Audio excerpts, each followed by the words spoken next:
Greetings. And welcome to House of R, Uh-huh. a Ringerverse podcast. That's right. On the Ringer Podcast Network. I'm Mallory Rubin. Joining me today, she knows that nothing is certain. Where the mind meets the soul, it's Vanessa. Joanna Robinson. Am I your Vanessa? You are. You're the great love of my life, and I would be shattered and lost without you. You would just crumple like a Yeah. unbaked flan Yes. if I were not around. Exactly. And if Okay. you wanted pineapple juice, I would get it for you, whether or not it made your lips tingle. Can I just say, pineapple juice is so good. Divine, apparently. It's Even canon. if it made my lips tingle, You'd want it anyway. I'd want it anyway. If it makes Vanessa's Throat close. throat close or her lips blow up the way that like a mango peel makes my lips explode, then maybe not. But a mere tingle Sounds kind of in nice. exchange for pineapple juice, Who doesn't like a little tingle? added bonus. In case you Speaking can't of tell, tingles. yeah. From the repeated mentions of Vanessa, we are here for a Daredevil Born Again Season 2 mid-season check-in. We are going to hand out some awards, go through some superlatives, because we're 5 episodes somehow into this season of television. The last couple of things have picked up. There's a lot Pretty to good. celebrate. Pretty She can good. fix him. Her boy Dex is really taking center stage. Some flashbacks that we'll talk about after we get past our spoiler warning. We will explain it all right after this. This episode of House of R is presented to you by Target. Calling all trainers! Pokemon is celebrating 30 years and the party is at Target. That's right. Pokemon and Target are launching a limited time collection designed for trainers across every era of fandom. We're talking over 100 exclusive pieces that you won't find anywhere else. Shirts, water bottles, and more. The first drop appears in stores May 2nd. And online May 3rd, before the collection evolves with the second drop on June 6th. Explore now at Target.com.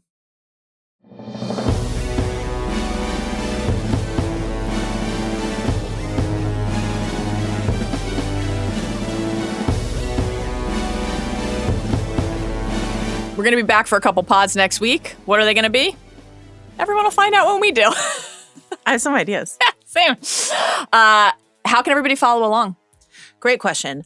What if you just subscribed to the podcast? What if you just did that? Great. On the podcast platform of your choice. We're also on Fantastic. YouTube. You can watch us on Spotify. You can, see us in our beautiful set. Watch the clips that we're about to play inside of this episode, all sorts of stuff. You can follow us on social. That's a good thing to do. At House of Our Pod. That's right. As Mallory had temporarily tattooed on her arm earlier this week. Yes. On the social media platform of your choice. And then email us, Please. hobbitsanddragons@gmail.com. The inbox is always open. It's always especially open. if you have some Benjamin Poindexter thoughts and feelings. Yeah, send us your banana milkshake thoughts. They're disgusting, Delicious. revolting, And wonderful. terrible. You want whip? Doesn't everybody? We'll see. You got to make the whipped cream by hand, though. If you're a diner that is touting the quality of your milkshakes. Now, I love whipped cream out of a canister as much as anybody, but that was a bit of a shock. I didn't look at Bit the of a canister. shock. Was it like a Ready Whip canister? Because sometimes at That's a diner true, they they're have keeping like Yeah. Let's hope it's that. it's their original whip, but it's in like a thing that they keep freshly cold. We'll have to go back and check the tape. That would be acceptable, for sure. Okay, spoiler warning. Mid-season mark of Daredevil Born Again. So if it's happened today we're going to focus in our awards on episodes 2, 3, 4, and 5. That's what's eligible for selection. I suspect we will be very heavy on episodes 4 and 5. Correct. Is the prediction, but anything from the season to date could in theory come up. Anything from season 1 could in theory come up. If it happened in Netflix's Daredevil, it could in theory come up. If it's ever happened in Marvel, it could in theory come up. But we will be talking in some detail about episodes 2 through 5. We are talking about Shoot the Moon, The Scales and the Sword, Gloves Off, and The Grand Design. Only a few episodes left of season 2 of Born Again. It's going quickly. Scales on the Sword is a really good episode title. That wasn't like my favorite episode of the season, obviously, but like it's an incredible episode title. It really is. Quality stuff. Okay, we are going to do a little quick opening snapshot on some news in the Marvelverse, and then we are going to get to our mid-season awards. But first, the opening snapshot.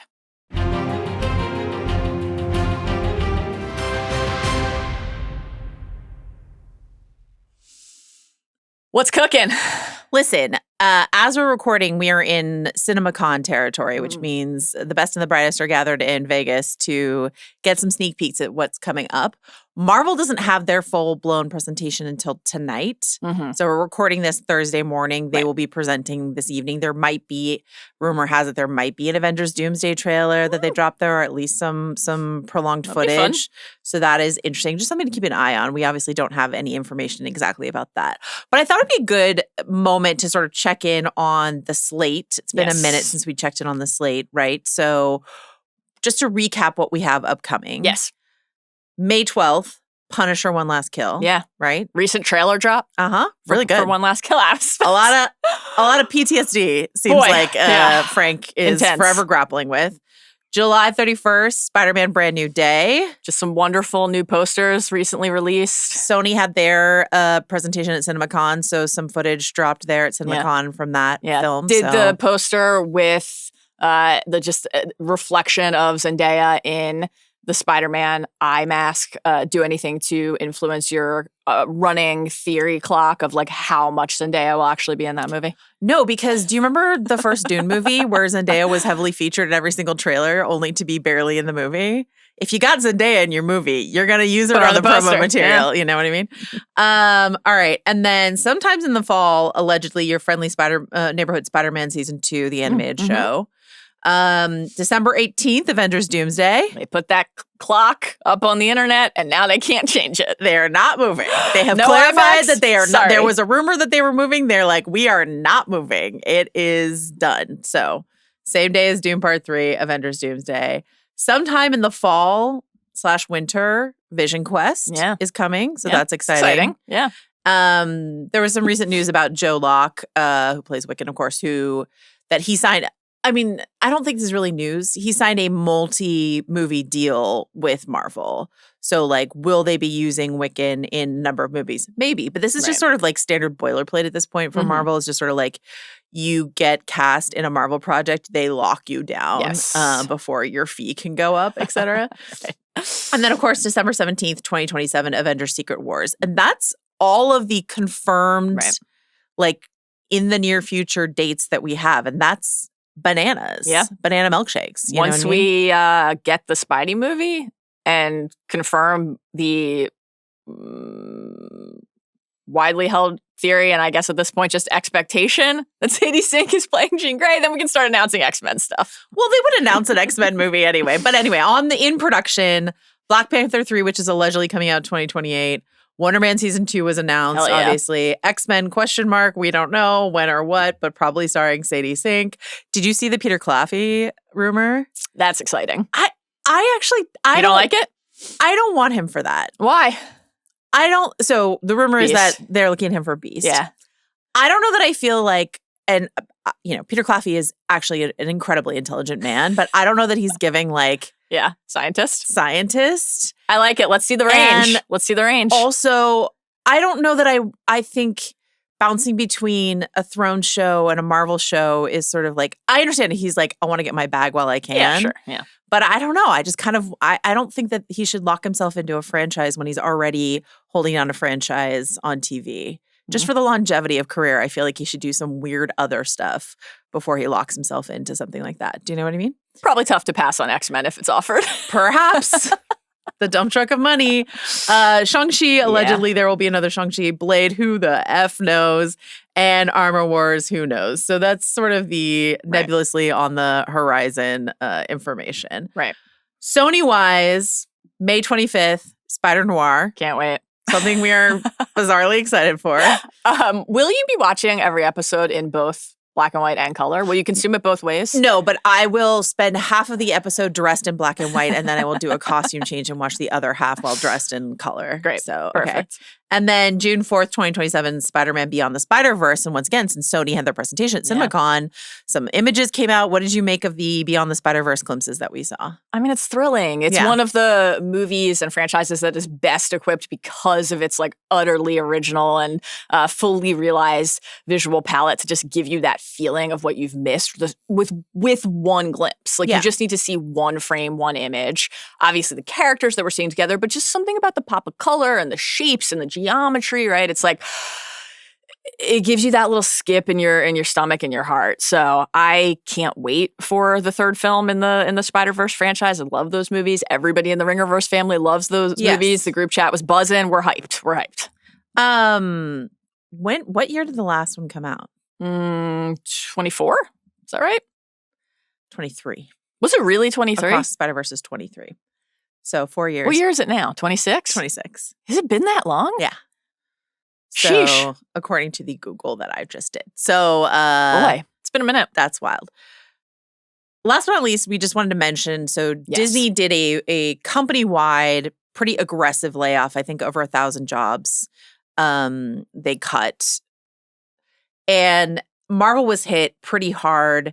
Marvel, like a number of editors at Marvel Comics, since Marvel Comics are now under the auspices of Disney, so Marvel Comics got hit by this, but Marvel Studios, they gutted the visual development department, the Viz Dev department, which is like really sad because it was a very unique element of the Marvel movie making process. If you don't know what the visual development department was, it was this team of wonderful artists who would come up with the look and design and concept of the Marvel movies. There have been back and forth in the internet of like, are they being replaced by AI? I do not think it has anything to do with AI. I think it just has to do with, it might slightly impact it, but I think it has more to do with the fact that they're dramatically reducing the Marvel slate. Yeah. Marvel is no longer printing money like they used to, though perhaps with Avengers Doomsday they will. Early reports are that it is quite good, et cetera, et cetera. So this is like a luxury of the Marvel Studios system was the visual development department, where they had these artists who could come and like cook up ideas of costumes in advance and mashups between characters in advance and stuff like that. And if you ever, looked at a Marvel production book, like a making of a movie, they would just have these incredible pieces of artwork in there. So it's like a really sad moment for Marvel Studios. They're going to have a skeleton crew in the Viz Dev department. They're still going to use contractors, but they're not no longer this sort of robust, full-time artistic creative department inside of the studio, which is just like they've been there since, some of those people have been there since Iron Man. And that's just like a real devastating development, I think, for the studio. It's quite sad. And obviously the visual aspects of, all films. I mean, film is a visual medium, but comic book movies and comic book storytelling,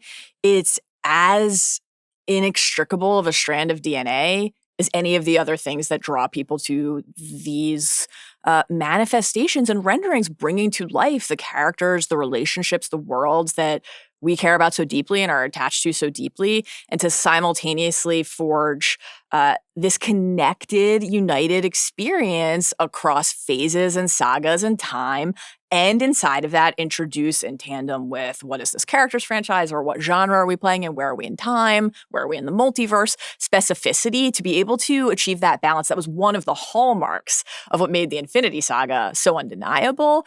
So for so many reasons, that was so centered in the Marvel machine, and for that to be diminished is very upsetting and also obviously concerning in terms of the quality of what we'll be able to get. Well, I think, it might be indicative of with, the ongoing question of the multiverse saga. What is it? Is it concluding? Is it expanding?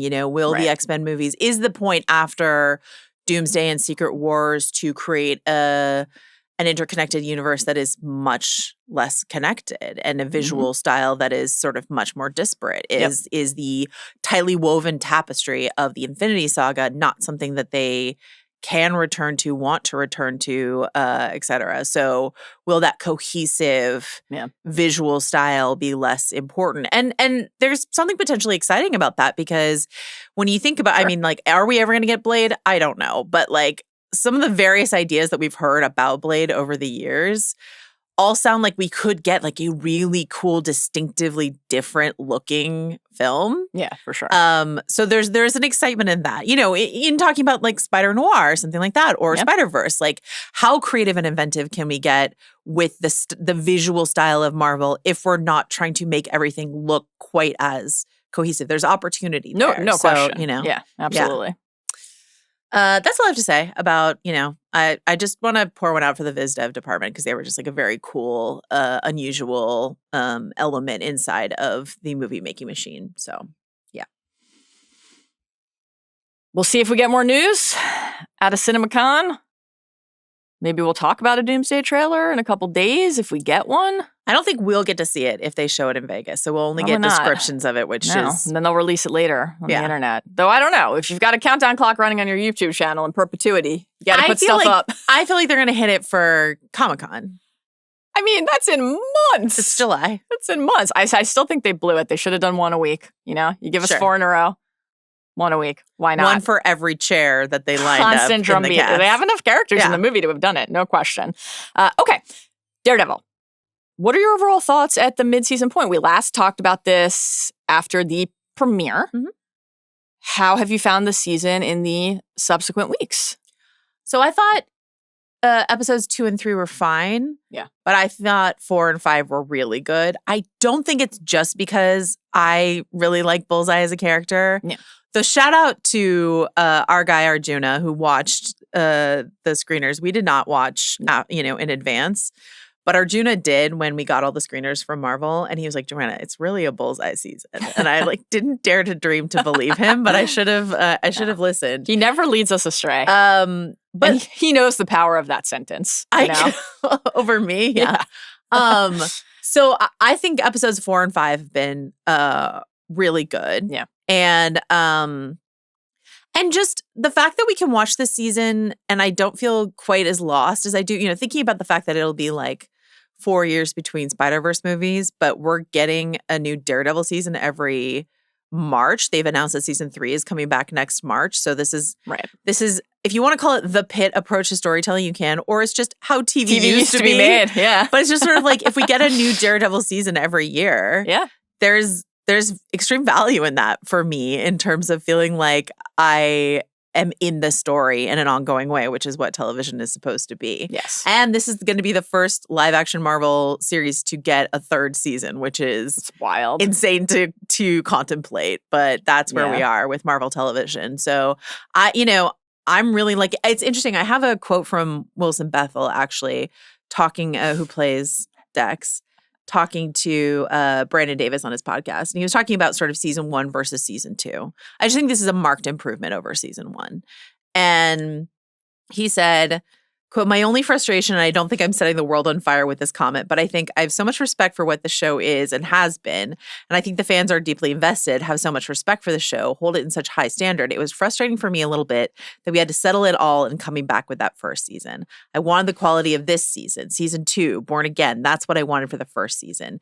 People have been waiting 6-7 years. How different does it hit if out of the gate you get a fucking banger season of TV? And we had some good moments, but it was not that fucking level of, oh shit, Daredevil's back. But whatever, man, we made it, you know? So he's like, here we are in season 2 of Born Again, and we're really sort of cooking. So I agree. I think, I don't think season 2 is matching the heights of the Netflix seasons, but it is just feels like more competent, comprehensive TV storytelling, which to the credit of the people running the show, they had to sort of mishmash 2 concepts and 2 approaches together to get season 1. So season 2, not the best television I've ever seen, but is at least has the clarity of one person, one team's vision of the story that they want to tell. And that's really exciting to me.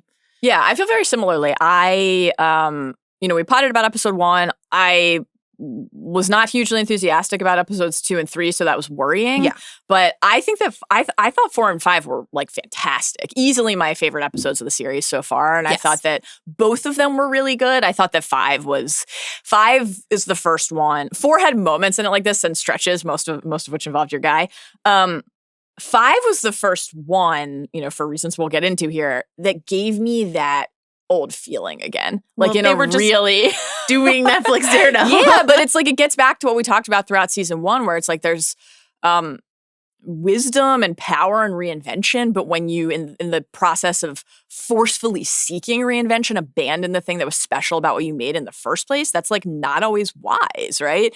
And I think that was obviously a little bit of an identity crisis in season 1. And I don't know, it's just seeing Foggy back. Spoilers? I mean, we already gave the We spoiler warning. were in it, yeah. So you received your spoiler warning at the top. It was really great and was like really good. really moving. And the things that were the best, Bullseye. Who Matt is with Foggy. Yes, exactly. Who Matt is with Bullseye, like those dark mirrors and the conversations that they have. Matt being back in church in the last couple episodes. Like we were talking so much about that in season 1, not just like, okay, we're missing certain actual specific familiar settings and character beats, but like a core aspect of who this person is and how he navigates his own and interrogates his own morality. So like that's present here in a way that just it returns the show to its sense of self. Right. And this idea of Born Again, like this is a new Daredevil. Like he's got a different approach or a different moral code or, you know, a different overall mental health status or whatever, or a different costume. But it's like something that's interesting about this season is the way in which like the black is sort of flaking away on his costume. And, you know, characters should change in television. Like we're not watching a procedural. We're not watching like With Love and Respect Bones where we need characters to just stay exactly as they are as things go on, et cetera. But there is something about season 1 of Born Again where it was just hard to even recognize Matt Murdock inside of that show.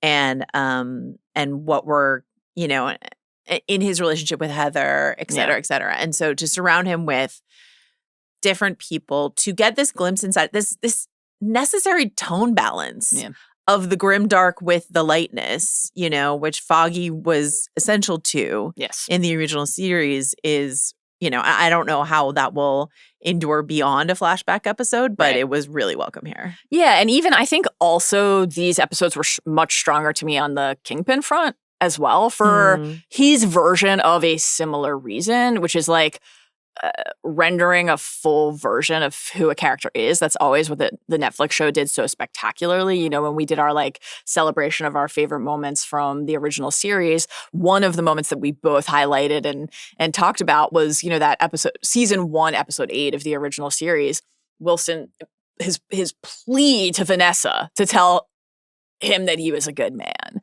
right? And so I was in a like scenes from a marriage way, actually kind of like here for playing with the we're in marriage counseling. This is kind of rocky aspect of their relationship in season 1 as like a concept.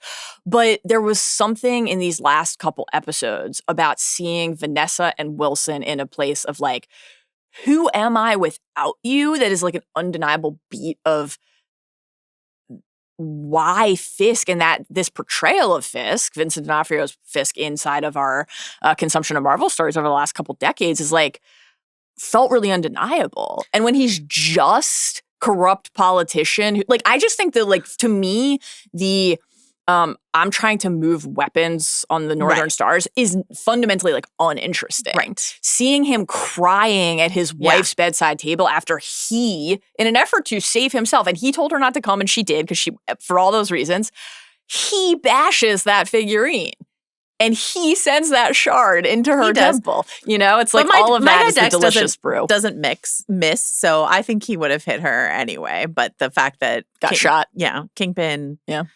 With the assist. I just think my guy Dex knows all the angles and he would have hit her anyway. But I might say something controversial here.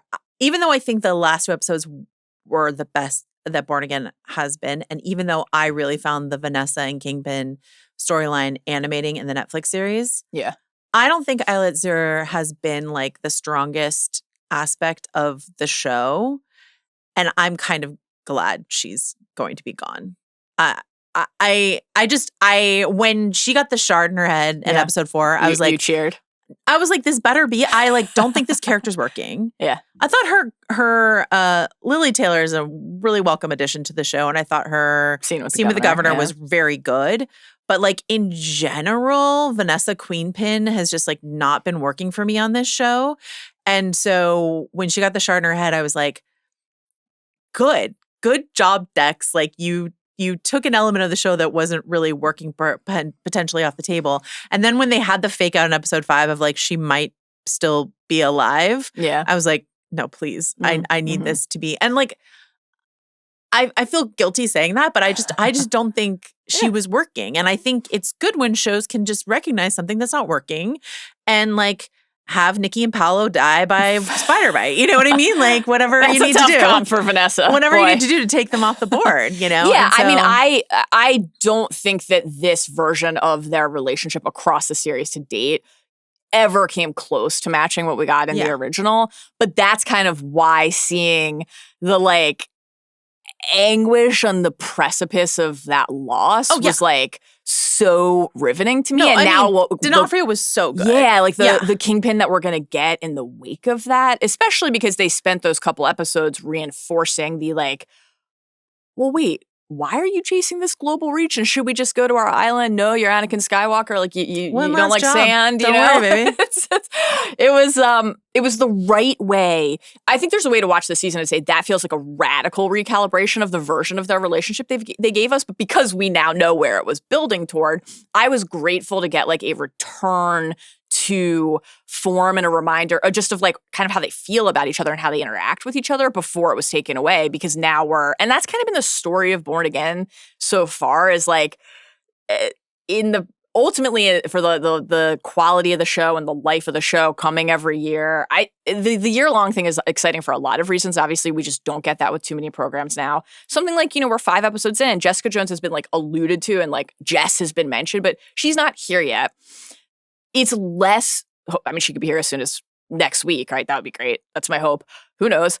There's a version of it where it's like, if it's only at the very end of the season, knowing that it will only be 1 year, not 2, 2.5, 3, until she's potentially more fully centered in the story, until Luke Cage is here, etc. It allows for like a level of patience as they tweak and toy. And you too, Iron Fist. Sure, yeah. Not exactly quite as high on my list on my anticipation. And you too, Finn Jones. But yeah, like I think that they have clearly identified the things that aren't working and that they need to change. It can lead to this sort of like incongruous, like, okay, every episode and a half, we're really obviously adjusting for a thing that wasn't working. But if the adjustment benefits the characters of the story, then it's worth it. And at some point, hopefully, equilibrium will be achieved. We're culling the cast a bit. We're getting the actors closer to the modes that they are most suited for. I'm going to talk a lot, actually, about Wilson Bethel and like what they've done with him in these episodes, obviously. But that actor in particular, I'm like, oh, they've identified what he's really good at. And actually he's been kind of chafing against this other thing that he's had to do actually since they brought him on in season 3 of Daredevil for Netflix. And so I think that I think having the bravery to admit where you were off the mark in certain things and just sort of pivot to what, lean into strengths, pivot to what's working, cull the cast a little bit, which they've been doing, like Cherry's not really... Here, now Vanessa's off the board. We've had less Heather, we're just sort of like the BB report is this other fun thing, it's these anonymous videos instead. And so that's just sort of like taking the building blocks and flipping them around and showing us the stronger version of it, which is really exciting. So. Yeah. And it's like not like we had to lose everything, right? Some things do work. Like our guys, Buck Cashman and Daniel Blake, have never been thriving more than they are right now.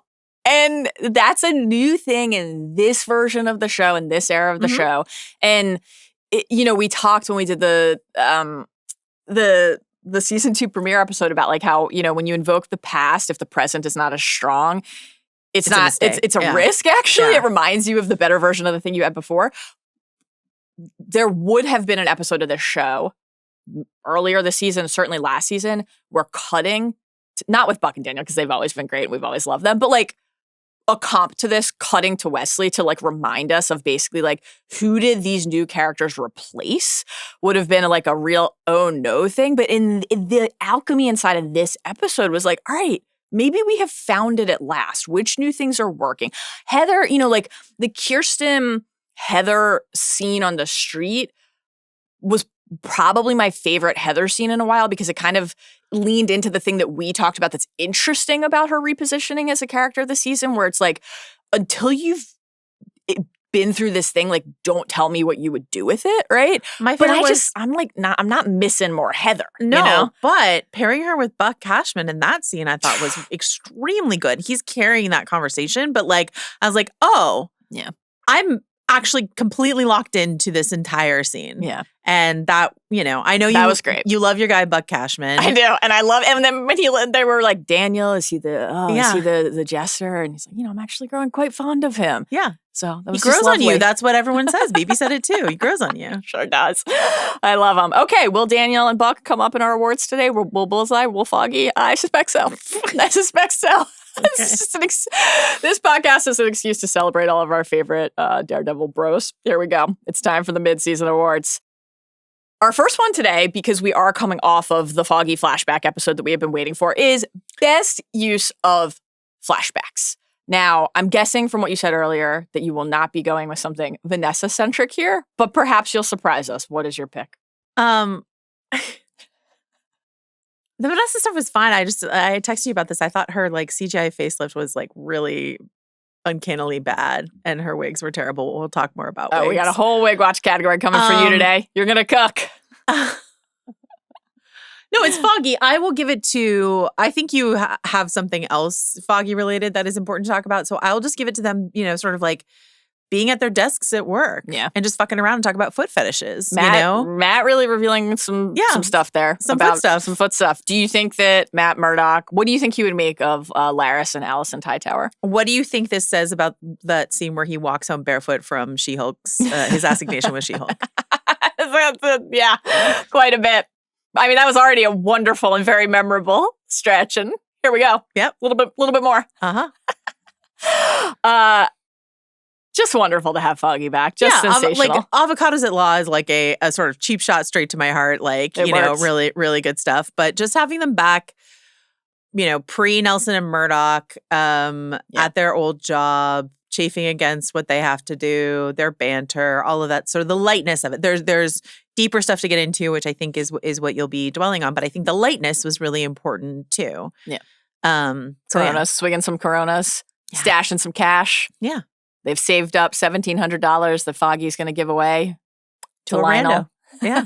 Well, childhood neighbor, mean, cruel brother. What did you think of Foggy the Fembot as a cruel childhood nickname in sight? I thought that was a Disney version of what they probably called him. Oh, God. You're probably right.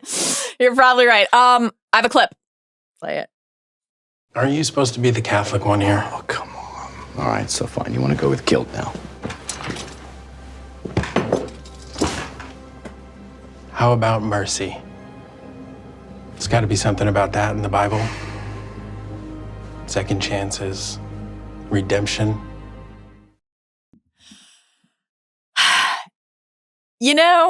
There are just some things that you kind of can't do better than. And Foggy talking to Matt about what is inside and how he makes his decisions and why is core Daredevil text.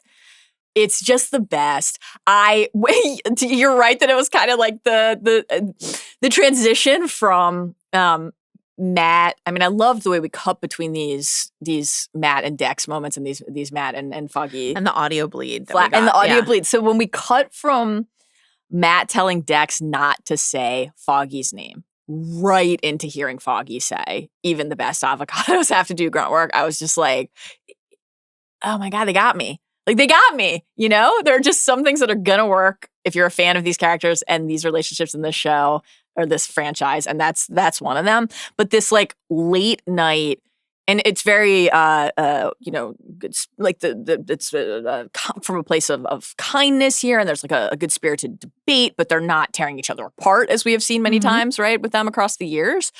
But this idea of actually seeing something about the law, about their role in it, about society from a different point of view. The fact that Foggy and Matt don't always agree and then they workshop it and they talk it through is one of the things that I love most about their relationship. One of our favorite episodes of the show is Nelson v. Murdoch from the Netflix series, which is the Avocado Law sort of episode. But their constant conversations about what is right, when do we let the law guide, when do we let sort of vigilante justice guide, what stops us, what stays our hand. The idea of mercy as a Catholic concept, inside of mercy being one of the most famous sort of Shakespearean, the quality of mercy is not strained legal arguments from the Merchant of Venice. This idea of like, what is the justice system if not some kind there's justice and there's vengeance inside of the concept of justice, but there's also mercy inside of that, a chance to rehabilitate yourself, a second chance. We don't just like, it's not an eye for an eye. That's not the world that we've chosen to shape inside of our, when it's working, a judicial system. You know what I mean? And so I think him framing mercy as a Catholic concept, but it being such a key legal judicial concept, and then of course for it to like come back again in the flashback and then inform what Matt does with Dex it's a great episode. You invoked the Bard, who was always welcome here at the House of R. Maybe it'll come up in a later category, but your guy Buck Cashman just dropping Iago while flirting, very special, very powerful, really good. I think more important is accent corner, learning that Buck's accent is put on. One of the great developments of the series. You come up in the will, like, okay, chim chim chiroo, Buck Cashman. For both the accent and the wig, you were obviously the first person I thought of. Thank you. But yeah, I to the mercy point, and like that's why I picked that clip. Like Foggy, Matt, and it's not always easy. It's a thing they do for each other, but it can often go wrong. Like the fact that there were moments for them across the episodes and the run of the series where like the fact that a certain part of Matt's identity was something that Foggy couldn't accept, right? Or felt like Matt had kept from him. His life as Daredevil is just one example. This is a moment where Foggy is appealing to the different aspects of this person he knows so well and understands so deeply, reaching him not through somebody else's view of the world, but through his own. Yeah. It's like a way to show us really the depth of their understanding of each other and their friendship. And then, of course, to continue to remind us of like what Matt and Karen have lost, and especially as Matt is making that choice to go back into the basement of where the church that he hid out in, for so many of his own days. I still think of the clearing the blood with the neti pot in season 3. Weirdly left a real impression on me in the Netflix series. But yeah, this was just perfect. And like you have more specific to Foggy moments in this episode that I really love too. Like I thought when he went to give Lionel the money, and Lionel, who we meet as this tough, this heavy, it basically is crying, saying like that thing you had with my brother. Like I never had a friend like that. Yeah. It's like Foggy's like, I know. Yeah, Foggy brings this out in people. Like I'm so sad that he's gone, but I think that this is a really smart way to keep him alive in our experience of watching the show, like through the memories, because the memories that we have with him and the history that he has with the characters, like those things don't go away just because he's gone. How often do you think they're going to use Foggy flashbacks? Maybe once a season? Okay. That would be great. It's not enough for me. I mean, it's certainly not enough, but it would be better than them doing it once and never again. Yeah, fair enough. That would be fucking tragic. It would. What did you think of seeing Wesley? Was it a thrill? We love Wesley. We're Wesley heads. Again, I was like Wesley was great. Just there he is in a car on the phone. It was just like placing a menacing order. I was a little distracted by like all the various de-aging efforts that they did and didn't make. Like they didn't really try with him, so he just looks like, because he hasn't been on the show since season 1. I know, it's been so long, and so like that man looks very different than he did in season 1, which is fine. He still looks quite handsome, I think. Looks great. But I was just sort of like, okay, they pasted all the CGI on Vanessa's face, but they just like left his neck the way they did. I don't know, just like double standards of de-aging. Wesley was on my mind elsewhere in this stretch of episodes when, Karen is just like, gonna shoot some people. I was like, can I just say, Buck Cashman. Yeah. A name that we spent a lot of time talking about. Yeah. It makes so much more sense that Buck Cashman is the name of like a rough and tumble guy who has adopted the look and the accent of Wesley. Because, it explains a lot. It does. Buck Cashman, we had a real problem with the name. And we were like, should his name be like Sir Pound Sterling or something like that, But now that we know that he's not to the manor born, then this is much more apt, I think. It all tracks. It really does all track on the Buck Cashman front. It's quite American, but okay. On the Vanessa front, my least favorite use of a flashback was specifically, this felt a little bit like in the spirit of Daredevil Born Again in the earlier days. miserable emptiness reflected back at him, like the way she was talking about Rabbit in the snowstorm. I'm like, we get it, actually. And it was perfectly done. We're good. But Foggy, it was great. Foggy was great. Foggy was great.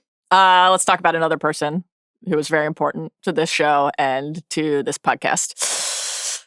She can fix him. Favorite bullseye moment.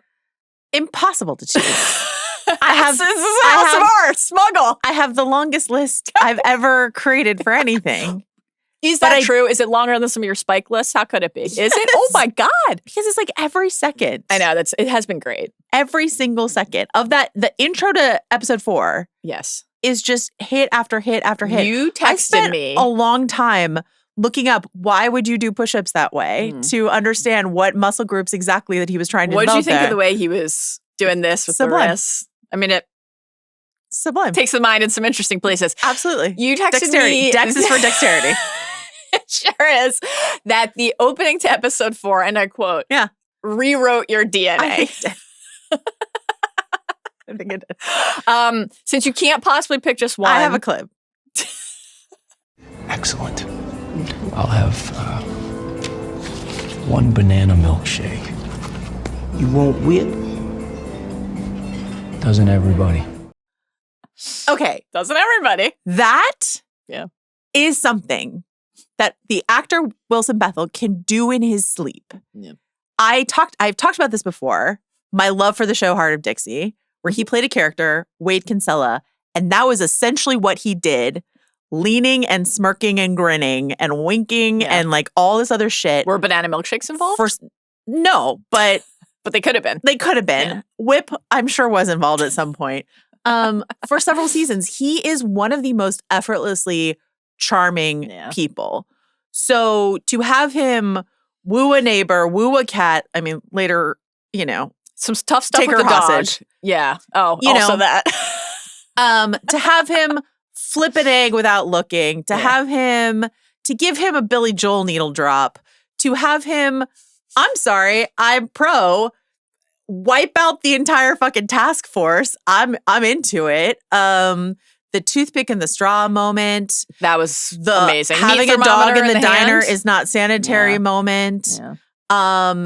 Every single thing, every throw that he makes without looking, and it all hits. He flicks a coin, it goes into that unhoused man's like little outstretched cup. He's bullseye. I mean, and then the artistry of the oil in the pan and the ketchup on the door. Yeah. I mean, it's all so good. And then he does what fucking Matt Murdock cannot, which is at least take out one of the king and or queen pens. You know what I mean? And it's just sort of like, thank you. Oh, man. He's getting the job done.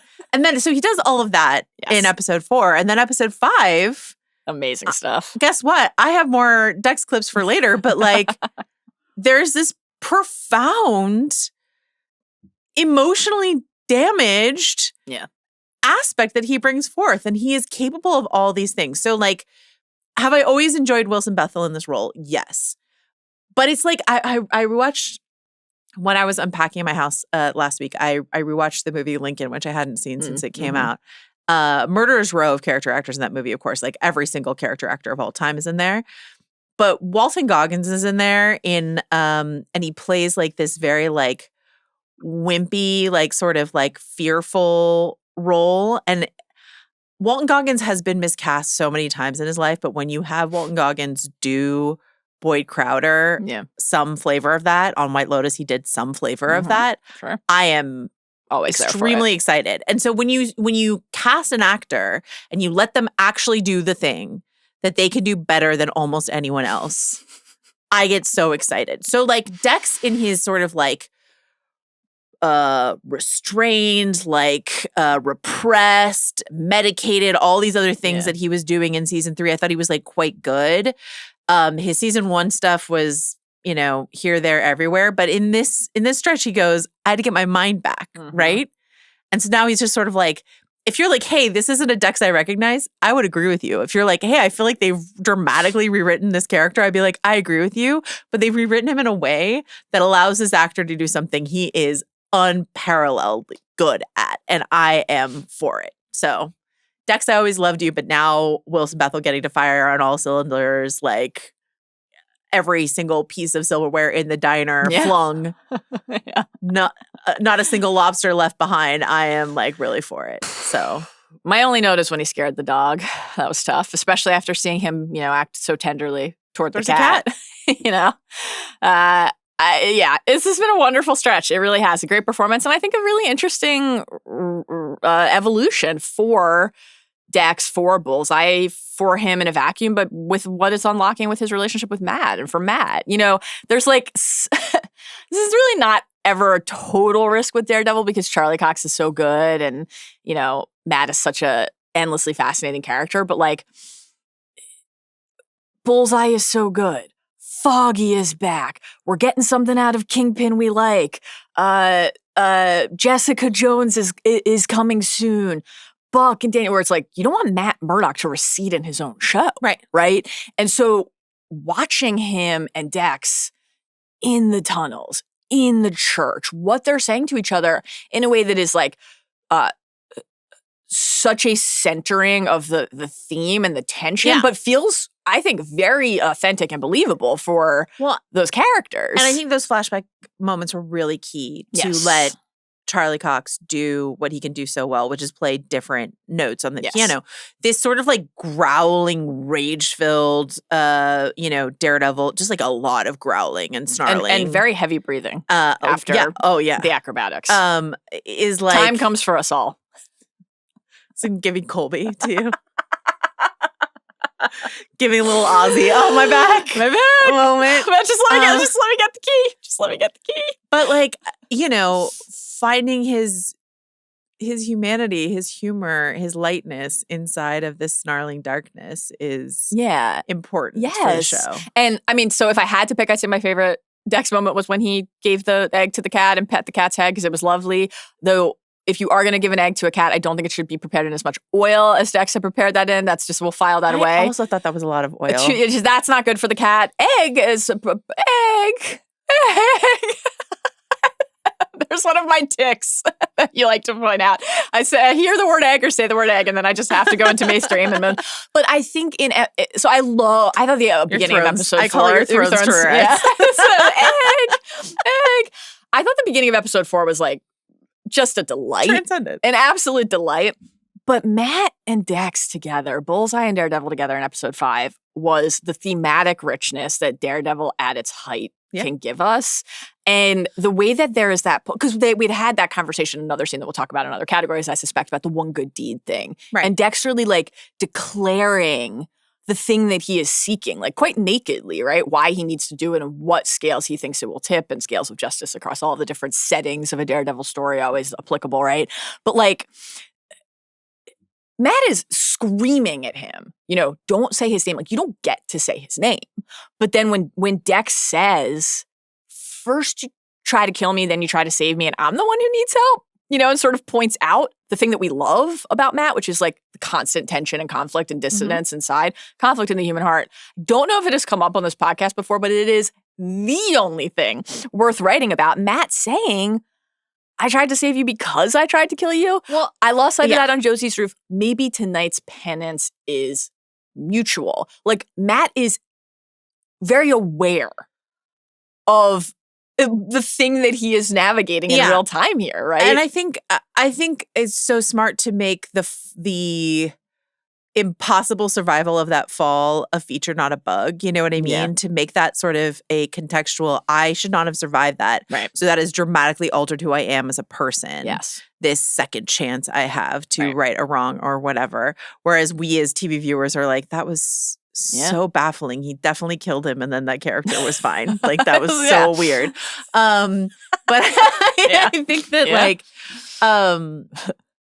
what we're doing a bit in a way that I don't resent at all is kind of running back some of the Punisher Daredevil dynamics of like no half measures, et cetera, et cetera. Like, Dex might as well have said no half measures. Yeah. And he does say like, I'll do the thing you can. I'm going to put some glass in Vanessa's head. I'm going to do it.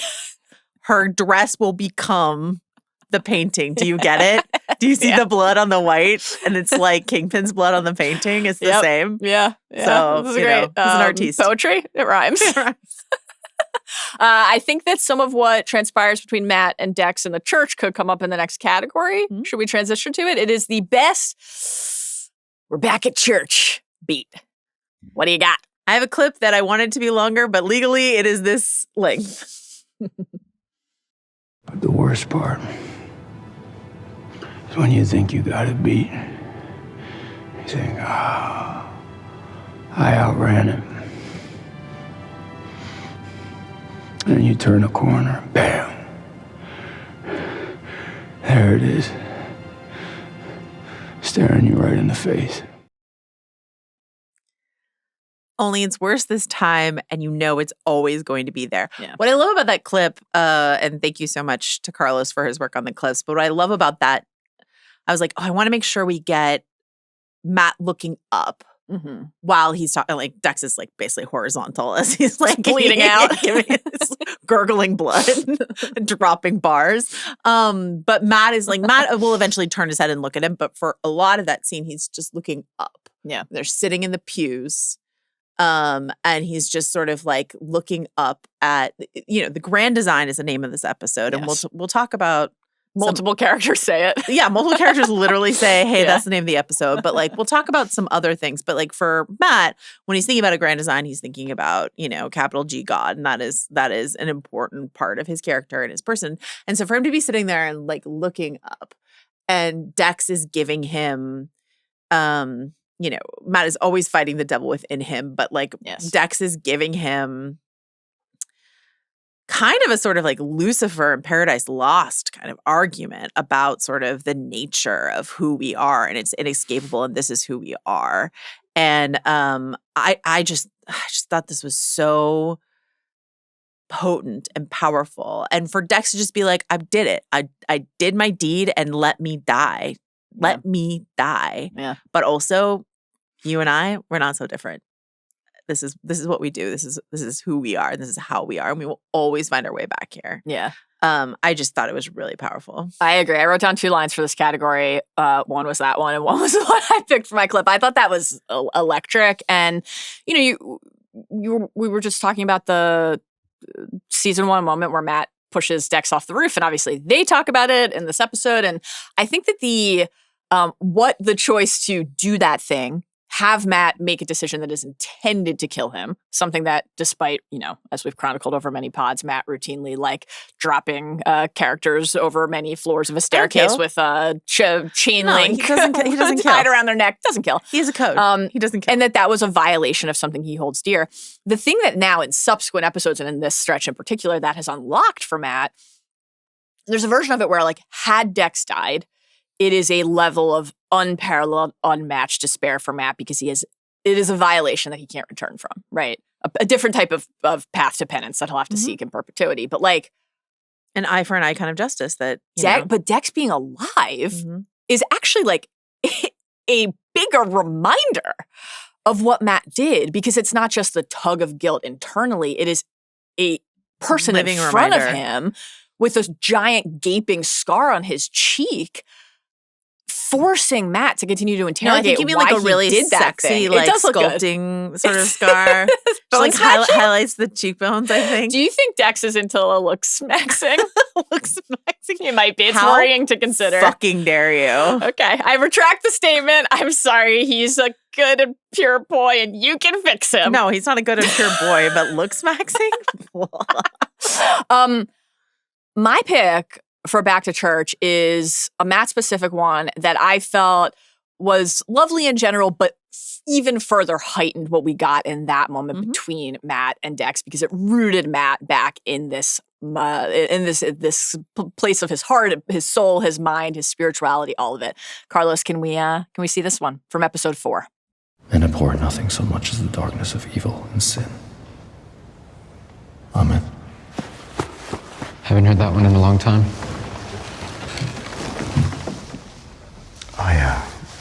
I knew a boy. I knew a boy like killed me. That hit me so hard, and we flashed to young Matt. And, we get a couple moments like that in these episodes. The fact that Did you really just pick that clip so we could celebrate hot priest? Hot new priest is great. I'm a big fan. Big fan. What is the curl? Drop the curl routine. Oh my hot God. Yeah. priest. Wonderful stuff. Will, you say hot priest, like will a fox be involved at any point in this season of television? Makes you think. You'll get over it. We get, we flash to like, It'll pass. That's when we find out where Kingpin's boxing match is going to be. And Matt's like, that was my father's gym. We get a couple young Matt moments in these episodes. And it's like, Battle and Jack poster on the wall. Yeah. So again, I like that stuff being in a Daredevil show. It feels appropriate and it feels like it belongs. And so I think in general, like you said earlier, the kind of like confidence to say, we're going to return to some things that feel important, actually, that we left behind with the spirituality, with Matt's religion in particular and his relationship to Catholicism. I think it's the area of Born Again that is like in some ways the most natural to reincorporate because it feels authentic that part of the journey for Matt with his like relationship to God and Catholicism is ebbs and flows, right? Like that's not a linear path. And so the fact that he has stretches where he moves away from that doesn't mean that they could just like use the core of the character to explain why this was basically absent entirely from a full season of the show. But when Matt goes back then, he can say in a way that feels true, I have to tap back into this. I have to rediscover this. Do you think with Dex, there's also, this is related to Matt, even though I just started with the name Dex. Do you think with Dex, there's this like living reminder of this thing that this personal code that he broke in intending to kill him? But do you think it's also inside of this concept of the grand design, do you think it's also like God saved him and in that way also saved me from having committed this murder? If I don't count all the other murders that I've definitely committed. All of them. Some legions. And like also the people who didn't die but are forever imperiled by what Matt did to them. But this one I definitely meant to do. And he didn't, and miraculously he didn't die. Yeah. And did God do that for me to save me from myself? I mean, the thing that he says when so this is the prayer to St. Lucia, right before the portion of it that we just heard in the clip, by the light of the faith that God bestowed upon you, increase and preserve this light in my soul so that I may avoid evil. So whether or not he is thinking of it exactly that way, or he is saying, I know that I have this in me, right? But I also know that I have that capacity in me and like help me get back there, and that going into this building and sitting in those pews and seeking counsel or maybe outside on the bench, like the person he did that with before isn't here anymore, but the place that unlocks that introspection inside of him is. But let's not dwell on who. Let's not spend too long thinking about who killed him. Could have been anyone. Did you see the tweet that it was someone, I forget if you sent it to me, so maybe you did, but it was like someone wrote, I can fix him over Dex. And then someone quote tweeted him and was like, no, I can fuck him. I can't fix him. I'm a sicko, not a therapist. No. I have not seen that. Was it from one of your burners? I'm not that brilliant. I thought that was artwork. How dare you? Religion, core part of the Matt Murdock experience. The court of law, also a core part of the Matt Murdock experience. Matt is not practicing law this season, but it is still, at some points, a legal drama. So our next category is best use of a courtroom setting. Anything in these stretch of episodes that actually worked for you in this respect? I would say it's a dream of a future. Yes, tell me. And it's because the actress playing Chief Justice Waters is Deirdre Lovejoy, who played Rhonda on The Wire. And so I was like, I don't think you cast that actress for one scene, one episode. So it makes me hopeful that we are going to come back to the courtroom. And are we coming back to the courtroom this season because, Kingpin's like, keep them alive. You know, if you find Daredevil and Bullseye, keep them alive. Now, my initial instinct was keep them alive so that I can personally, nutcracker their heads. I think that was what it was. Put them in a cage, eat dinner in front of them, whatever the case may be, right, But, or is it like, is there some version of this where it's like, I can make a public embarrassment of them or something like that. Yeah. So like, is Dex going back to court? Is Matt going back to court as like as the person on trial? So mostly it's just sort of like my hope for the future use of courtroom, because I mean, having the swordsman in this season was great. Explaining why Karen and Matt now have unlimited funds, also great. Yes, like that was very helpful. well done. Yes.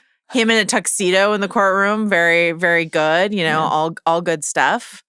But like they didn't put him on the, like he didn't like get to do his thing in the courtroom. So I was just sort of like, I'm hopeful for more. Yes. Rather than what we've seen so far. I did like when Kirsten said, "Don't be a dick, Hochberg," while approaching the bench. That was pretty funny. Yeah, I agree. I think I did want to say in this category that I liked, even though it was very brief, I was confused by the pace with which we moved through the swordsman trial, given how like fully it had been propped up as, these vigilante trials and this thing that was going to be like a kind of central beat of, and just obviously we get the rescue and the springing of the. Can I just say? Yes, please. We have quick like, use of the key card to open all the cells. It looked so dorky. Yeah. We have a sickest fight category coming up. Yeah. Matt sort of like hunching over as he opened each cage. Quite bad. Looked so stupid. It was and I weird. was like, this is like, you have in Charlie Cox and all of his stunt doubles, one of the like most satisfying to watch physical performers. And you have him like hunch over and open. Like I was like, throw something to like open all the cages. Like, what are we doing? I also use the Billy Club. What are we doing? You had to kind of like be paying pretty close attention because he does like flash the key card before that. And then there's a little like chime if you're sort of like, I don't know, watching TV the way a lot of people watch TV in the modern era, you would be forgiven for thinking that there just were no locks or something and he's just opening them. It was like very odd, weird. very odd sequence. I did, in the stretch that we did get in the courtroom, I marked with interest as well the quick little dynamic among the three justices and the clear discomfort in the middle there. And hopefully we will return to that in a way that is interesting. Seeing Kirsten, who obviously is going through this like, okay, where's Matt? What's going on with all of this? The U.S. Marshals will keep you safe. That was obviously just inane. Karen, culpable, I'll note. If you would like me to care for these characters, I need them to be less idiotic sometimes. That was wild. It's like this, as soon as they said that, it's like, all right, well, R.I.P. This guy's about to be dead. And guess what? That's what happened. Yeah. I liked, on the street with Heather before the actual scene in the very small courtroom, the now, if you don't mind, I have to go defend a dangerous man against an entire system hell-bent on putting him away. Just actually letting us see Kirsten operate in the capacity that like helps us now in hindsight fill in some of those blanks of like, she and Matt ended up opening a practice together and like doing this work together. And, something that was not quite working and hitting the right frequency in season 1 was Kirsten and Cherry as Karen and Foggy replacements in Matt's life without allowing us to really celebrate and understand the depth of the connection between those characters. And seeing how Kirsten thinks about the law and thinks about the often impossible work of trying to do this right and righteous thing when every aspect of the system and society around you is reinforcing that it is literally impossible, right? You found out this trial that's been the center of the media narrative in the city for weeks on end was coming up in 2 days, and Hochberg is like winking, smug. Oh, well, I sent it to your email address. Yeah. And like to see what she's up against and to just think of all those moments that Matt and Foggy and Karen were in that place. It helped me feel the connection that she has with those characters in a good way. Seeing her at the bar, just making her more of a human and less of a like, Matt, we need to run our law office. This like drag on him. And more of just someone more deeply involved in the story. I think she's working much better this season than she did last year. Glad you mentioned that scene at the bar, though. Karen with like the all-time cock block what the fuck was... I mean, coming in to drop the napkin message, knocking her over. She had just gotten a drink from the hot dude behind her. A really hot dude, by the way. Let her... And also... go let off some steam after a tough day at the office, Karen. Jesus. Karen, worst wig yet? Listen. It's hard. It's hard to pick. They're all very there are bad. Just some incredibly bad wigs in this season of television. Yeah. Do you think with the now unlimited funds, she can afford better wigs for her various shenanigans? That's a great question. Okay, upgrade the wigs. Maybe Karen. that's going to be Swordsman's true contribution is, allowing Karen to get better wigs. That would be great. Yeah. That would be great. Will you pick a wig in this next category? We'll find out. It's the saddest moment. I'm gonna zag. Okay. Because I think I was gonna pick like something Kingpin related or whatever. Don't worry, I'll be doing that. Interestingly, I won't say what it is, but we didn't watch the screeners, but several websites in their recaps of this episode mention a scene at the end of the episode that is not in the version that we watch on Disney Plus. I have not seen the scene because I didn't watch the screeners, but I think these people wrote their recaps based off of screeners. So I don't know if they've like moved that scene to the beginning of the next episode, but like Variety has it. You know what I mean? It's not just like some rando blog. It's like Variety has a description of a scene that was like Not either cut or moved. And I was just like, that's very strange. Intriguing. Anyway, it's Kingpin related. Saddest moment. Okay. I'm actually going to give it to your fave, Daniel Blake. When like BB gives him the hug and he sort of like collapses into it a little bit. He's down so bad. At the hospital. He knows that she's leaking. He does not miss a trick like when they're in line for the fight and stuff like that. Like he knows. Yeah. He's tried to tell her like, stop doing this. It's going to hurt you and me. Yeah. All this sort of stuff like that. But he's so gone for her. Just loves her. That he can't, help himself. And so when she's like, I'm sorry, and she hugs him, then there's this weird ADR, like she's in critical condition moment. But anyway, like the hug, him just sort of like leaning into the hug was very sad because she cares about him. She does. But she's being manipulative. Yeah. And it's working on, and he knows she's manipulating him. And but it still feels good to be in her arms. That was sad. I can't believe how invested I am in their relationship. It's like wild. I loved that moment as well. You're, I think, channeling me by picking that and saying that was so touching and sad. And I'll channel you here by saying when that happened, the voice in my head, it was your voice saying, Daniel Blake, too dumb to live. I'm sorry. Kind of. Like, Daniel. You're not wrong. Daniel. You're not wrong. I love him. But do you think, okay, so like, do you think that's what's going to happen to Daniel, or does he kill her before the end of the season? I think that will be a choice he is asked to make. Yeah. That feels like where we're heading. Yeah. Yeah, with everything that's happened with Daniel and Buck. Does he kill her? Does he let her go and then he's the one who dies? Yeah. Thanks to our guy Buck Cashman stepping out of the shadows. Daniel Blake, too dumb to live, but also like too fun to get off the show. So keep him around. I don't know if I'll continue watching if Daniel Blake is killed. I somehow powered through when they took Foggy away from us. Kind of how I feel about Dex. Yeah, well, I was a little bit concerned in this episode because you could feel that they were building toward an actual, like something of consequence was really going to happen. It's like, will it be Vanessa? Will it be Dex? I was pretty relieved as a person who loves you that it wasn't Dex. Thanks for caring about me. I love Dex too, so I'm thrilled that he's still here. The thing that makes me feel Daniel is gonna be around for the long term is like multiple mentions across these episodes of the heir. And like I feel like they are mini Kingpin? Yeah, like potentially. Ben? I mean, there's a lot of theorizing on the internet of like, is he gonna be revealed to be like his like actual son? Is that a thing that's coming? See it. But certainly the kind of like adopted, when Kingpin is like propped on the desk and the lecture in episode 2, 3. And the like test of, is there, okay, this leak is, something's going on. It's like your responsibility. And obviously Daniel will get a version of that, many versions of that from Buck. But the like, is there anyone in this building you would do anything to protect? And Daniel's like, yeah, you. And Kingpin's like, good answer. And then you had, the conversation with Wilson and Vanessa,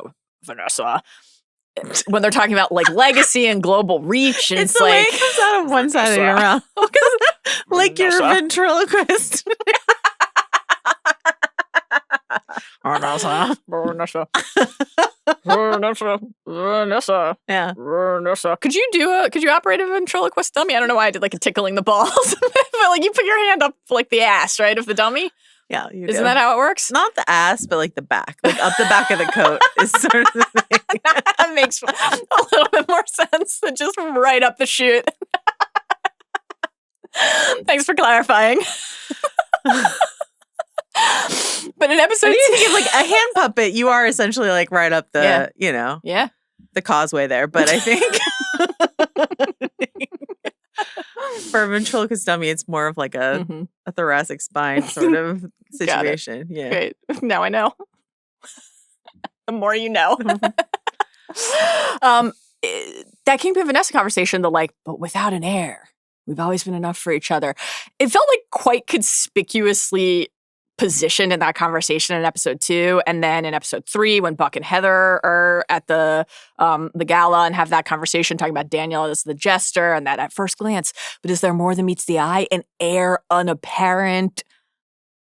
Feels like they're leading us toward that. But doesn't mean that he couldn't. Yeah, it could be like, hey, I basically think of you like a son. If that's what you want, kill this girl. Get rid of the person that you love. And I think that's a particularly likely, given that where we now find Kingpin is, I'm without the person I loved. I'm without the one person who anchored me to my humanity, right? Put her in a white dress. Just blood everywhere. Shove a glass shard in her temple. Did you think I didn't think Buck was bringing Daniel out there to kill him. Incredible sequence. But I was wondering if it was BB in the trunk. That was something that occurred to me. That she was already dead, and it was like I didn't think that just because I feel so sure that Buck or Kingpin are going to make Daniel do it, and then Daniel will have to make his choice. Or that she was like alive and tied up in the trunk, and it's like, here you go, now you have to do it. But that's no, it seems like later in the season. It was the guy who should never have been with the U.S. Marshals, Mr. First Mate, Mr. First Mate himself. My saddest moment is Vanessa dying and being killed. Is it Vanessa living so much of her life without pineapple juice? Who doesn't love a little lip tingle? Honestly, I think that. Do you think she would have lived if the medical professional had been allowed to take her vitals like they wanted to? And when I think it's possible. I mean, maybe not. There was probably just a lot of get out of here, get her pineapple juice, put that stethoscope away. A lot of brain bleed, it seemed. But maybe. I do think also the renowned specialist who came in and was like, I've checked out the chart. And I'm like, what about actually looking at her brain? That seems important. I don't know. It's pit season, so we're always thinking about the end of pit season. I know it's sad. Tonight. Could Mel or Huckleberry or Santos or McKay or Robbie or Ellis or anyone have saved Vanessa? What do we think? Dr. John Shen with the Dunkin' Donuts. Yeah, hell yeah.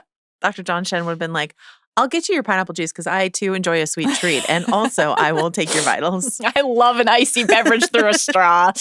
But yeah, Vanessa's death, but really, I don't know, just the emotion between them in those sequences. It did get me. And D'Onofrio, the way that his face just, crumples. Yes. At the end when he's, basically direct to camera. Oh, my God. Really good. I think the moment where I was like, I am feeling this and am sad and affected by this was actually when she woke up and that brief hope and the way that through those tears he asked her if she was thirsty or hungry and if there was anything he could get for her. It was the most normal. I mean, obviously a horrifying circumstance. You mean how I greet you every time we come into the studio and you're like, I've had a stressful day and I'm like, can I get you exactly like that? Yeah. Water? And then I say, how about an ice cold pineapple juice? And you say, there isn't any here. But that is one of the flavor offerings in the cooler. Would you like some electrolytes? I wonder if there's pineapple out there, actually. No free ads for Bevy, but yeah. I still haven't tried any of the flavors. I bet pineapple is there seasonally. We have a weird water machine here that I love, that I'm obsessed with. I've just been hitting pure every time. Gotta real experiment. basic. It's got flavors on it, baby. I'm gonna try. I'm gonna try a flavor. Okay, we were just talking a little bit about Buck and Daniel. We have a whole category devoted to them. It is the Buck Cashman and Daniel Blake Celebration Corner. You have a clip. I think you should play it. I do have a clip, and I have to be honest, it was hard to select from all of the treasure trove of moments between the two of them. Carlos? Well,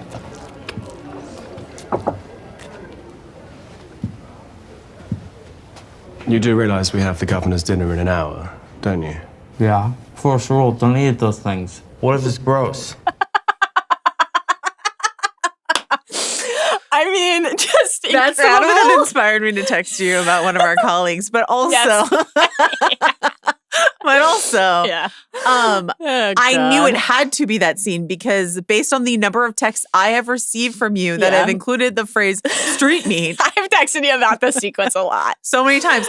Yeah. The restraint you showed to not pick the part of the clip where Buck Cashman himself Takes a dainty nibble from the largest hot dog I've ever seen in my entire life. It's With incredible. all the fixins. What? You think he'll give you, a total stranger, his secrets to you? I just got you to eat street meat. What do you think's in that thing? Just incredible stuff between the two of them. After that clip, Daniel just goes on and on. He's like, you're talking, you're munching. What if you laugh and spray food all over the deputy lieutenant? Not me. He just has this whole philosophy about how to but can I navigate just a party. say, I agree. I really agree. Same. Don't eat at the party. Eat before the party, depending on the party. You have some shrimp cocktail, your guts bubbling. It's like an incredible scene. It was just the best. Daniel, do you feel represented by Daniel Blake? Have you never felt more seen? No, for a few reasons. His loyalty to Wilson Fisk being one of them, but the real reason is that he is... Which team he supports? Correct. Thank you for knowing me. Now I feel seen. He has a fucking... I mean, he's got New York sports paraphernalia I couldn't all over remember his what it office, was, even though but he you has literally... a Yankees. He's got the Jets pendant behind You literally him. texted me about it. Yeah, it's interesting. Jets, not yesterday. Giants, so that's the thing we know about him. He's got the Knicks pendant, but he has a Yankees glove. So, what if he was an Orioles fan? What if he was a Ravens fan? he would be the dearest to me of anyone who's ideal ever man. graced my screen. Yeah. I just love him. I thought that so that scene is a miracle. Just very, very amusing. And also I do like that Buck is getting to be a little weirder weird in a different way. He's fun and light this season, to then use the hot dog as the lure in episode 5 to get Daniel from the hospital into the car.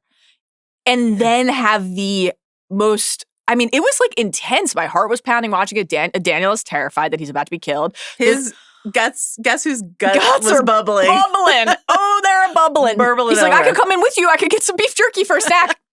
And Yeah. I was like, honestly, same. He It's a is great you. snack when you're on the road.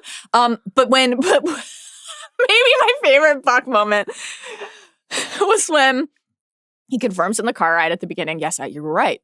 I was Regiment 22. When you were reading about my background, did you see anything about Helmand? And Daniel says, the mayonnaise. And there's the way it's filmed, it's kind of the side, in between them in the car. And we just see Buck close his eyes And No, Daniel, not the And he wanted to be mayonnaise. like, cool, blimey. But he's like, no, I have a posh accent now. I don't say that anymore. just incredible. Hellman, some real East Coast shit there. Wild.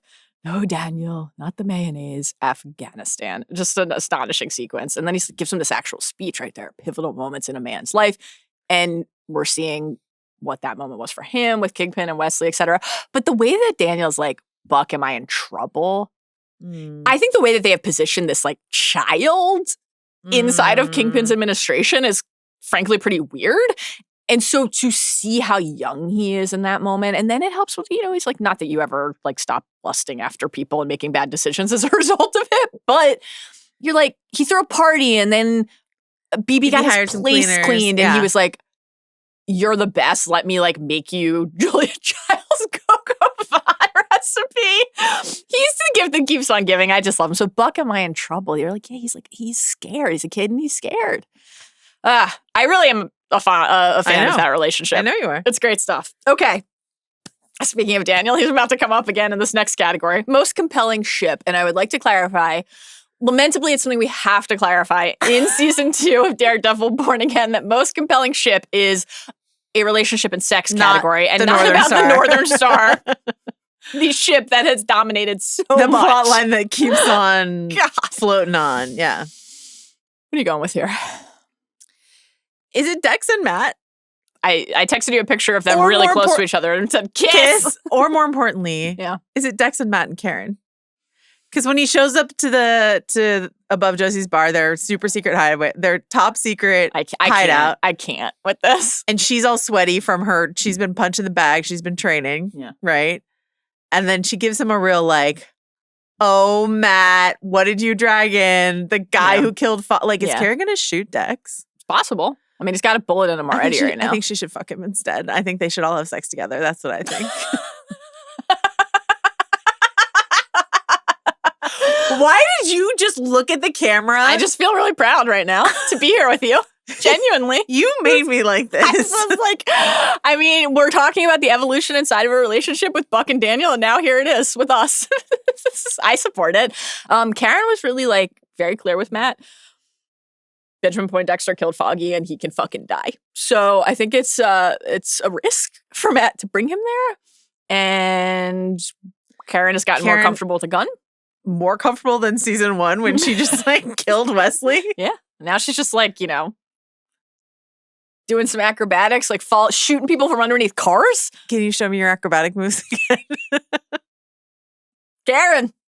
Boy, can she do it in a wig, How many wigs can she do it in? I will also say Buck and Heather. I'm weirdly rooting for them. I'm pretty into that, even though I'm also pretty invested in as few Heather scenes as possible. But if they're all with Buck Cashman. How long are we going to watch with the Muse mask and the nailing to the wall? I could be watching Daniel Blake eating a hot dog. You're traumatized. We get it. You have PTSD. I could be watching Buck Cashman purchase a bone saw. I could be watching Dex feed every cat in New York City. Talk about a spinoff idea. Holy hell. My God. Mm-hmm. Jeez. I would watch. Yeah, would watch. I would watch. Will Karen offer to make him a banana milkshake at any point? Will he say to Karen, what are you famous for? Will he say? He said in the diner. With whip. Doesn't everybody? Okay, those are good picks. I like it. I, on the Karen front, am still shipping, of course, Karen and Frank. I will stay on this corner until there's just absolutely no reason to or hope left. But Matt. You just ship them because you want Karen away from Matt Murdock. It's all of the little column A, little column B. I would like that, but also I would like to see Karen and Frank give it a go. I feel like Karen and Frank are like the hot dog, but getting Karen away from Matt is like all of the chili and the cheese and the onions and the relish and all the other bullshit. Well, guess what? Delicious combo. Delicious combo. In episode 3, Matt shirtless. Number of articles and featurettes and videos on the internet about Charlie Cox's workout routine. Check it out if you haven't. Matt Murdock, looking good, staying fit. He's in the background, shirtless. They have so many dumb tattoos they have to cover for Charlie Cox. I'm always interested in the, as a person who intends to be fully covered at some point and the ability to then cover them up. But the jealousy that's still at play here, Karen's like, where's Frank? All this stuff is going on. Do you think the Kingpin got him? And Matt rightly, I think, says, I mean, obviously we know, we've watched the trailer for the impending special, and we've seen the Punisher and the Spider-Man trailer, etc. But Matt's right? He's like, Kingpin would be throwing a parade and touting this from the street if he had killed Frank Castle. But he's like, Karen's like, so what? He's just all this, he's just out there being him? Same as always. I don't know. He's always been there for me. For us before. The correction of for me to for us in real time with your boyfriend when you're talking about another dude who your heartbeat changed when you were last with. I was going to say, what do you think her heart was doing when she said that? I was actually a little bummed that we didn't get one of those, we switched to the... He's been listening to heartbeats all season. He sure has, man. So I'm rooting for them still. I am pretty, as we've already, talked about and covered, pretty into the BB Daniel thing. So, I think you're shipping Daniel and BB, not BB and a bone saw. Correct. I would like the bone saw and the shovel to stay far away from BB. One of the things that I have enjoyed about this is it started off where obviously they were both using each other, and they still are. And Daniel is just smitten and obsessed, yearning tendrils everywhere. And BB's like very uninterested. And I think that there's a real affection that has developed in both directions. And so there's a complexity here that I'm really, truly intrigued to see where that goes. I hope they're all okay. Sickest fight. I have a clip.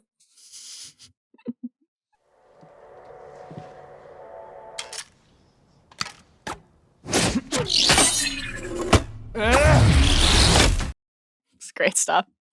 It's hot. It's really good.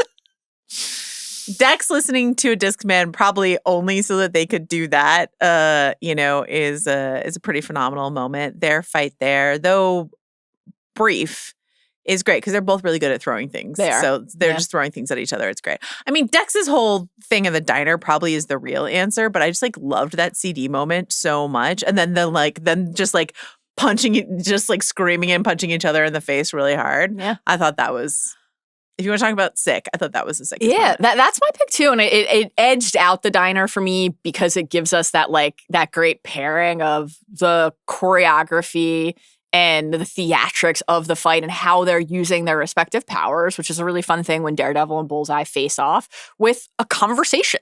All of the richness that we're treated to in episode 5 stems from this one good deed, what I did, what that woman had me do to your friend exchange that's entwined with this conflict. So I really loved it. And then the neighbor's like, "What are you doing to my Tony?" And then she's like, Smithers. and she's like, "Tony, what are you doing?"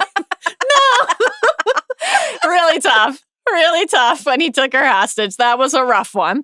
Rough one for our guy Dex. Very that cat's sad. name, by the way, is Mr. Meowgie. Mm-hmm. Just fluffy boy. Just need you to know that his name is Mr. Meowgie, and that's great. Sweet fluffy baby. My anti-sickest fight, you gave one.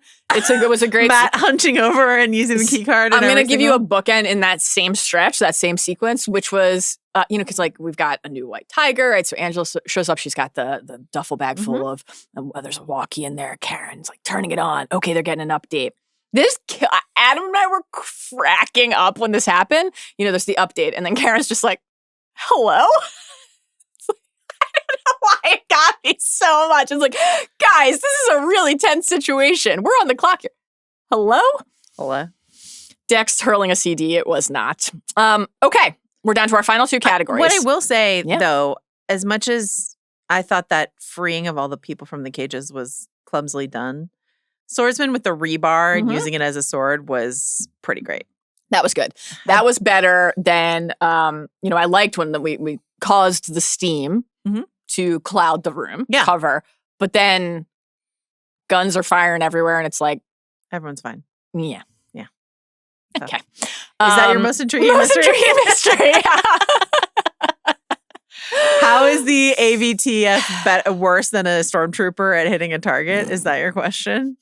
Exactly. I think there are a couple picks here for the rest of the way. But I don't have a ton here. I'm going to add a sort of extra textual thing. Yeah. And say, have you been dialed into this Watcher business? Yeah.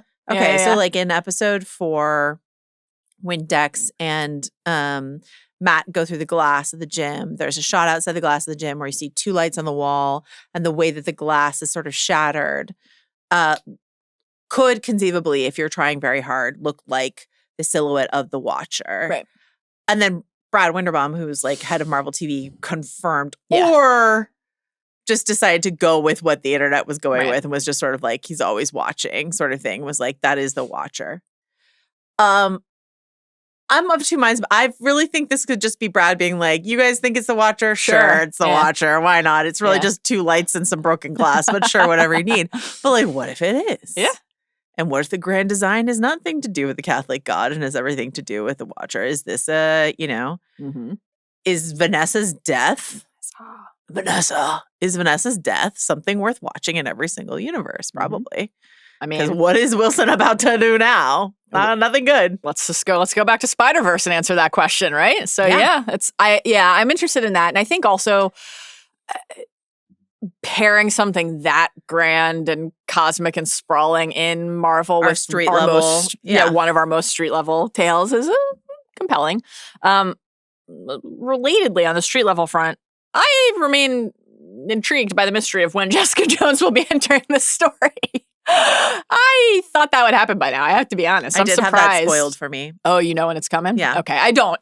I really hope it's And soon. I had that spoiled for me at the beginning of the season. Someone I know had watched it all was like, it's not till this. And I was just like, that is a little late. Oh boy. Yeah. So. I think it's overdue and I'm ready. That said, it does really feel like this episode 5, was a transition and pivot point in the story. So maybe it's next week, maybe now. That would be great. I guess we already talked about the is there a chance that Daniel is going to actually be revealed to be Kingpin's son or something? Or is the idea of the heir more spiritual? Yes. I guess the other thing, just because it's frankly, I think notable that he has not come up at all today. Are they going to land anything with Mr. Charles? That's been a bit of a letdown. That's not how I would use Matthew Lillard personally. Only 2 episodes. Obviously, we talked about one of them already.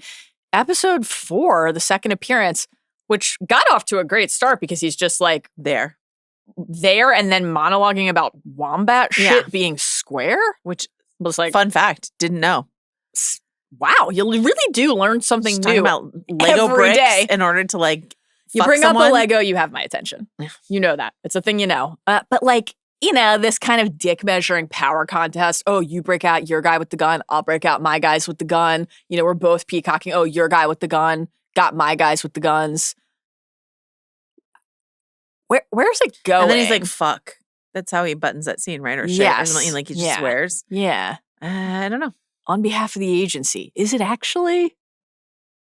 Is there enough time for that to be answered in a satisfying way? Is that the most intriguing mystery, or is it just a mystery that's here that you're like, what's going on there? I think the most intriguing mystery is why they haven't done more with Mr. Charles, honestly. Speaking of intrigue, there was only one way to end today's podcast. And it is what I think, not to go full Jeff Probst Blood Moon, it'll be the game will never be the same ever until next week when we do a double elimination. Way better twist. Way better. Very better twist. My God. Without the dumb name. Might be the biggest, best Wig Watch TM with Joanna Robinson TM in the history of Wig Watch. Let me tell you behind the scenes. I am not watching Daredevil it is not appointment viewing for me. I am not queuing up the Disney Plus and watching it immediately. Right. Unlike Survivor. Which we are both watching that way. Well, if I don't watch it immediately. Yes, I can't risk the spoilers. On Paramount Plus, anyway. I have to watch it live or else I can't watch it till the next day. And if I can't watch it till the next day, then I'm going to get spoiled. So. Okay. But so people are adding me on Twitter. About the wigs. So, last week it was your guy Dex, never have I received so many messages from people being like, surely Joanna is at home crying and orgasming watching episode 4 of Daredevil. No, but that's what people thought.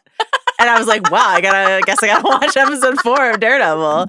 And then this week it was the wigs. And then you watched it before I did and you were texting me about the wigs. And then I thought I knew what they were because I saw Foggy. First I fucking saw Vanessa. Oh my God. Her crunchy waves. And then I saw Foggy and Matt. Matt's the plastic sort of Eddie Munson Dracula widow's peak that they gave him with his floppy 90s hair is atrocious. Really, the Matt wig was very plastic Lego hair. It was really tough. Foggy's was not too. The hairline was bad, but the texture was good. I thought they matched. I could kind of roll with that one. But what we're about to show you is I was live texting you and I was like, I've seen all the bad wigs, and you're like, baby, you have not seen nothing yet. You were like, get an ice pack ready, get your fainting couch ready. You will be crying and orgasming in mere seconds. Can we see that?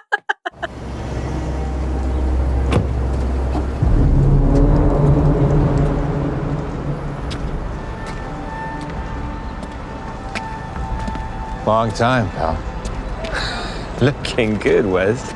Oh my God. I just I hope we didn't ever blow it, but oh my fucking God. What has happened? And I was telling you, I sent you a photo. I was like, this is Sebastian Stan, Winter Soldier, specifically in Civil War when his arm got too big for his, they had to get him a new metal arm because Sebastian, got too swole. He's wearing like 5 Henleys and he's got the ball cap and the long bucky hair. Like that's kind of the look they're going for. But oops, we went to Spirit Halloween store instead. And this is the wig we found. It like they put a hat on that wig and it didn't help. That's when you know you have such a bad wig because like in Nelson v. Murdoch, yes, in order to do flashback foggy college hair, that's right. They put a beanie on that shit. They did, and they needed to, but it worked. The beanie plus the shaggy long hair, like sometimes a hat can really help sell. Yeah, this is just highlighting what is wrong here with this particular wig. It is very bad business. Absolutely befuddling. Can I tell you, it's not the worst wig I've seen this week. What I have another visual. What's the worst wig? I have another visual for you. Carlos, can you show us this next visual, please? Oh my God, yeah. Yes, I did see this. The Disneyland Han Solo? I did see this. With love and respect to this guy, it's not his fault. It's not his fault. But I wanted you, number one Harrison Ford expert, to weigh in on Timu Han Solo, who's walking around Galaxy's Edge right now. Let me throw this out there. Yeah. Hashtag make Solo 2 happen. Have we solved it? With that guy in that wig? I don't mind it. Okay, so you're coming out in favor of that. Well, I think it's wig. more that I know that if I confronted that in the wild in person, I would be like, I would have basically emptied my bank account on building a custom droid and a custom lightsaber. I would have one of the worst but most like satisfying and well-earned stomach aches of my life from the blue and green milk. And am I just recounting an actual experience that I had there a few years ago? With the other Ringerverse team? With the rest of the Ringerverse team? Yeah. I am. And it was a great night and I can't wait to go back. So you'd be almost, you'd be sweating, broke, vomiting, the guts would be bubbling, crying and coming. Exactly. And then you would behold that vision and you would say, looks about right. I'm in. Wow. I'm in. All right. Galaxy's Edge, Han Solo, Harrison Ford. Bring us back. Mallory says you can send her a drink at the bar anytime. Exactly. You're a sports fan. You know, you brought up the pitch clock on a recent episode of House of R. Everybody was talking about it. So how many times have you seen somebody telestrate a play? Like, are you familiar with, you know, your... Say telestrate? the telestrate, using the telestrate, you break out the, you know, I'm going to circle this with yellow. I'm going to scheme up a play. Are you speaking of when filmmakers are on that Vanity Fair thing and they break down their shots? There you go. Telestrate? Is that what it's called? I think we should provide you with the tech to start doing this. To telestrate wig watch? Like, where should the hairline be? Where did it go wrong? We need to kit you out so that you can help everybody understand where they have erred. Yeah, I would love to. And I will say there are some fine people doing great work on TikTok and Instagram Reels on the wig watch beat. Yeah. Like, there are people who are breaking it down to a science. But, like, sometimes you can, like, literally see the lace. That's the problem with poor Steve Rogers often. Mm-hmm. Yeah. And sometimes most of the times the hairline is too dense. So it just looks like a straight to your Lego point. If you look at Matt Murdock, it's just a V of darkness. There's no like individual strands of anything. Something that you can do with a wig to make it look more realistic is you can pluck some of the hairs out of the front piece to sort of like give you individual hairs. But that's only if you have money, time, and it's not made of plastic. And I cannot guarantee you that Charlie Cox's flashback wig was not made out of plastic. It looked terrible. Horrible. Terrible. Horrible. Well, at least we got the footstuff line. Marvel, I know that you're cutting a lot of corners these days. There have been layoffs. I want to respect that. Invest in the wigs. Invest in the wigs. If not Karen's like cloak and dagger wigs, then at the very least your own goddamn flashback wigs. Or guess what? Buck Cashman didn't even need a flashback wig. That's what like makes me absolutely bananas because Foggy did and Matt did because we know what their hair looked like. But Buck Cashman could have looked like anything in his Chim Chim Charu like street tough phase. Should they have just done a buzz cut? They should have just given him, if they're going to give him the Dick Van Dyke accent, just give him the flat cap. You know what I mean? Like just do that. There was no cause for that atrocity on that handsome man's head. So do you think we're getting more? Rachel? They gave him like yes, they did. Shaggy Rachel layers. That is Insane Tragic. work. Tragic. Well, I think we're gonna get more Buck flashbacks, right? Like Lifted the mini blinds. Yeah, looked out. He's like talking about how everything changed. Kingpin changed his life in this moment. It's like, well, let's see how this all concluded. You think he's gonna kill that man? He's Buck Cashman. Whatever his name was, something McCoy, Connor McCoy, Logan the brother McCoy. was Lionel, who then started going by Ray. Hank McCoy. Hank McCoy, exactly. Peter Clappy. Oh, God. What a wig watch. What a wig watch it was. Daredevil Born Again. I can't believe on the upswing. I can't believe you're coming out in favor of that Galaxy's Edge Han Solo. I cannot believe that. No one respects the sexual allure of Harrison Ford more than you, and you were like, that's fine. You know my actual take on this. What does everybody think they're doing? Trying to have anybody in the world other than Harrison Ford be Han Solo. Like, it's just not a fair position to put anybody. It's not fair. So it wasn't fair to Alden. It's not fair to that poor guy. Has been a farce this entire time. No, I think I watched Shrinking. Mockery and a sham. I think Harrison Ford is up for it. He did it already, and then he's like, "Kill me, please." And yeah, like, but okay. now he's back. You know, he's back. Oh, like Force Ghost. It could Solo. We can do anything we want. Okay. Any point in the timeline. Okay, so in Steven Soderbergh's Ben Solo movie. Yeah. Yes, exactly. Which I want Me too. to have happen. Me too. Get Shrinking era Harrison Ford. Yes. Let's get Paul with his fun dip and his hats right off of the shrinking bench back into. Were you stressed thinking that he might leave at the end of the season of Shrinking? Yes, but also no, because I feel like it's so clear that what's happening with Harrison Ford on Shrinking is like everybody who is involved with Shrinking's favorite thing about making Shrinking. Correct. So doesn't feel like there's a way to do that without him. However long the time jump is. No, but, Bill has said like yeah, the whole cast is coming back. Don't worry, we got Harrison Ford. Okay. That has been our check-in on Survivor. I'm not hosting this episode, but our check-in on Survivor and Shrinking. That's and right. also Daredevil. We did it. We did Only, what, 3 episodes left, right? Yeah. Maybe we'll check in again at the end. Depends. Guess what? Disney, give us more ducks and I will give you more podcasts.